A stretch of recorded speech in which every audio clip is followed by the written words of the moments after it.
Okay, Mr. John, I'd like you to tell me about your speakers. How do you prepare yourself to pick these wonderful speakers? Oh, tell me the story about that. Okay. Well, this is the Silverback reference. It's the top of the line. With this speaker, the goal was to kind of integrate everything I wanted to do into one package. And that required a larger cabinet than any of my previous designs. And it required a three-way. And the main reason it's a three-way is because there are a few conflicting things that I wanted to try to do. In a three-way, we have a tweeter, we have a mid-range separate, and then we have woofers. There's one on each side of this cabinet. The ideal fixture for a tweeter is to be free of resonance, free of vibration. So what we actually did is we carved a chamber behind here and suspended the tweeter in it. So it's actually floating in its own chamber. Oh, yeah. Then the top part of this cabinet is a triangle, and it's very high density. The whole top triangle. Very important, this, yeah. And it's made out of composites, multi-layer, and then the front is machined out of it's almost like a synthetic marble, very rigid, very high mass. So we essentially created a very dense, relatively inert mid-range cabinet.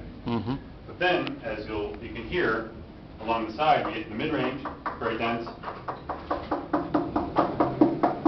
Oh, yeah. You can hear the different tunings. Yeah.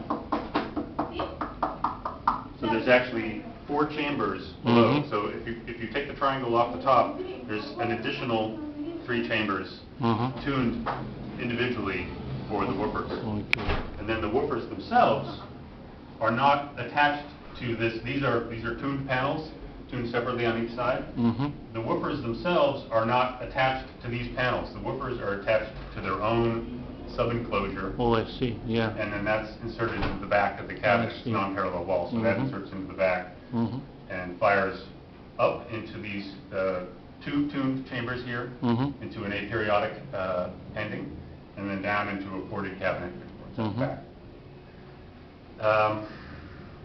And the idea was to get the precision of a high mass, non-resonant enclosure for certain elements, and in order to transition over to an extremely fast tweeter, but also to utilize cabinet resonance and tuned frequencies in the box to get a more natural room acoustic for bass instruments and lower instruments and things like that. So the idea was to really try to dial in sort of the best of each of these elements into it. In addition, it's tuned with an extremely flat impedance, so that you're not unduly influencing the amplifier. We want amplifiers to sound as good as they can possibly sound, because if the amplifier doesn't sound good, the speaker doesn't sound good, of course. And so those are the kinds of things that got wrapped up into this project a few years ago. Okay. Okay, sir. Thank you very much for everything. You're welcome. Okay, bye-bye.